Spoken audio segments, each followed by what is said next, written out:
আসসালামু আলাইকুম। আশা বিশ্বাস সবাই ভালো আছি। আজকে আমরা যারা ডিরেক্ট সেলিংয়ের সাথে সম্পৃক্ত আছি বা আমরা ডিরেক্ট সেলিং সিস্টেমে কাজ করার একটা পরিকল্পনা করছি, আজকে ভিডিওটা মূলত তাদের জন্য। দেখুন যে আমাদের দেশে অনেকেই এই ডিরেক্ট সেলিং সিস্টেমের সাথে সম্পৃক্ত হওয়ার পরে 1 মাস হোক, 3 মাস হোক, এমনকি 1 বছর 1.5 বছর কাজ করার পরেও এই সেক্টরটাকে ছেড়ে দিয়ে চলে যাচ্ছে। এখন প্রশ্ন হলো যে একটা লং টাইম সময় দেওয়ার পরও কেন আমরা ছেড়ে চলে যেতে হচ্ছে। তো আজকে মূলত আপনাদের সাথে এই বিষয়টি আলোচনা করব। আমি কিছু টপিক নিয়ে আলোচনা করব। এই টপিকগুলো যদি আপনারা সঠিকভাবে মেনে চলতে পারেন তাহলে কখনোই আপনাকে এই ডিরেক্ট সেলিং সিস্টেমটাকে ছেড়ে যেতে হবে না। আজকে 4E ফর্মুলার বিষয়ে একটা আপনাদের সাথে আলোচনা করব। নাম্বার 1, এডুকেশন, শিক্ষা। দেখুন, আপনি যে প্রফেশনেই থাকেন না কেন, ওই প্রফেশনের বিষয়ে আপনাকে কিন্তু ধারণা নিতে হবে, শিক্ষা গ্রহণ করতে হবে। আপনি ডাক্তার হন, তাহলে আপনার ডাক্তারির যে সাবজেক্টগুলা এখান থেকে আপনাকে শিক্ষা নিতে হবে, দেন আপনি ডাক্তার হবেন। আপনি যদি ব্যাংকার হন, তাহলে আপনার ব্যাংক বিষয়ে ধ্যান ধারণাগুলো আপনাকে থাকতে হবে, অর্থাৎ ওই সেক্টর থেকে আপনাকে শিক্ষা নিতে হবে। তদ্রূপ ডিরেক্ট সেলিংও সেম। এখানে আপনাকে শিক্ষা গ্রহণ করতে হবে আগে, জানতে হবে আগে, দেন আপনি করতে পারবেন। আপনি নতুন এখানে প্রবেশ করার পরপরই যে আপনি গেইন করবেন, আপনি অনেক কিছু আয় করবেন, এটা সম্ভব না। কারণ এই সেক্টর জানার সেক্টর, আগে বোঝার সেক্টর।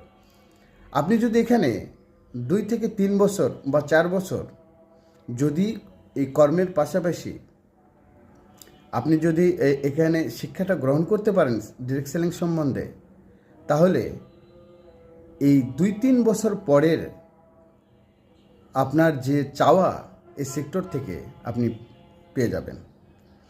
নাম্বার 2, এক্সামিনেশন, পরীক্ষা দিতে হবে। আপনি যা শিক্ষা গ্রহণ করছেন, যেরকম আপনি ভার্সিটিতে পড়াশোনা করছেন, ক্লাস করছেন, তারপরে আপনাকে টেস্ট করার জন্য কিন্তু কী করতে হবে? পরীক্ষা করতে হবে।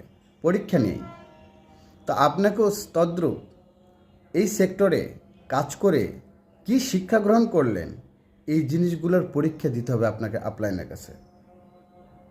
আপনার ভুলভ্রান্তি কিন্তু তখন ধরা পড়বে, আপনার আপলাইন কিন্তু আপনাকে সংশোধন করে দেবে। Number 3, experience. আপনি শিক্ষা গ্রহণ করছেন, আপনি এক্সাম দিয়েছেন, এখন আপনার এক্সপিরিয়েন্স, আপনার অভিজ্ঞতাটাকে কাজে লাগাইতে হবে। আপনি যা শিখছেন সেটাকে প্র্যাকটিক্যালি মাঠ পর্যায়ে কাজ করতে হবে। Number 4, ethics.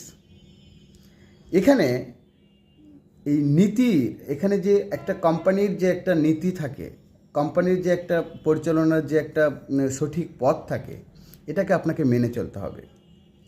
আপনাকে যেহেতু এখানে অনেক লেনদেনের একটা বিষয় থাকে, আপনার টিম বড় হলে আপনার অনেক দায়িত্ব থাকে, তো সেই দায়িত্ব থেকে আপনাকে সঠিক একটা ওয়েতে চলতে হবে, আপনার নীতিটা ঠিক রাখতে হবে।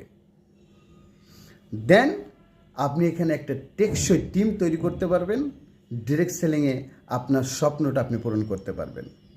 তো আমরা 4টা কি ফর্মুলা ব্যবহার করলাম। একটা হলো এডুকেশন, শিক্ষা গ্রহণ করতে হবে। তারপরে একটা হলো এক্সাম, পরীক্ষা দিতে হবে। আর একটা হলো এক্সপিরিয়েন্স, আপনাকে অভিজ্ঞতা অর্জন করতে হবে এখানে এবং সেই অনুযায়ী কাজ করতে হবে।